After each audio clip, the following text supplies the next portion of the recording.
वही बात ला मैं तोरा पूछत हरे एक घर से कितना कितना वसूली करने हतेला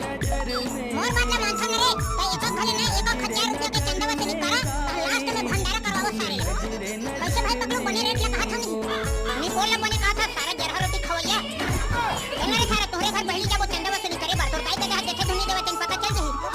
हां मन हां कहां दे सकबो भाई हमन तो एकदम है गरीब आदमी हरन दे नहीं त गांव वाले मन करा 10 एकड़ जमीन है त मैं तोर खाता खत पत सब नोट ला तू संग जेब बन के देखी